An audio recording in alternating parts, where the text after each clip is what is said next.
Bok, mukhang galawang scammer to eh. Pati itsura, mukhang scammer eh. Oh. Mabuti pa.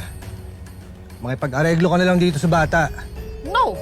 E di inaamin ko ng scammer ako. No! Okay.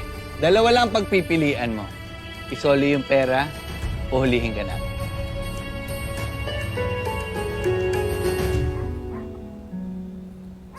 Sadali. Ahak man noon ngita akong kwarta. Ang hirap-hirap naman kumita ng pera. Huh? Kunin mo. Akin na. Masaya ka na? Ayan.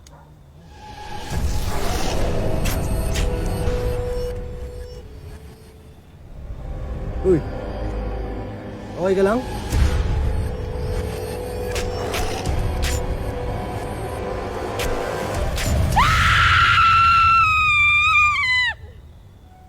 Akin na nga yung pamaypay ni Mama.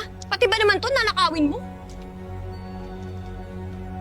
Sir, anong nangyari sa akin? Hindi ko maintindihan. Bok, parang pati tayo gusto iskamin nito ah. May nakita ako! Yung ganun! Pang saksak, yung parang kutsilyo. I speak, nakita ko!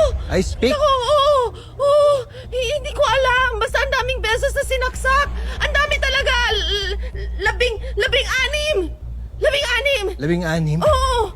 Tapos yung taong pumatay, andun lang sa paligid. Andun lang siya. Hala, Ginoo ko, ano sabi na itabo na ako? Mauna ba niya akong karma? Ano ba itong nangyayari sa akin? Nakarma na ba ako?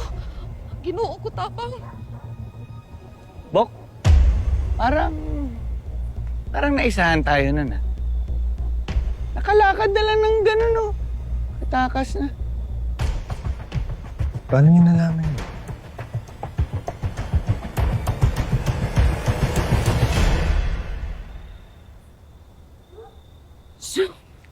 Ano ba yan? Hirap naman kumita ng pera. Sumuka ba, ana? Uy, saan naman ako ni pangitag kwarta ron? Ang dami pang mumo, mga ungo. Kaso. Sampahan ko kaya siya ng kaso din. Gusto ko lang naman kumita ng pera.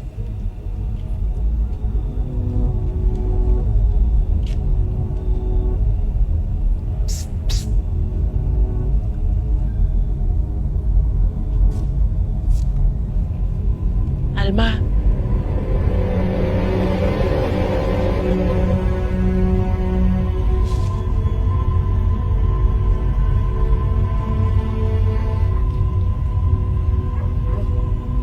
Saan naman ko, uy? Nagkabaan na ba ko?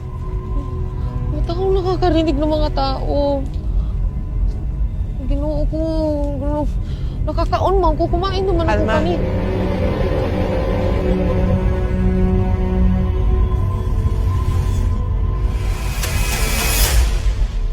Ginoo ko, sa may naitabo na ron, uy.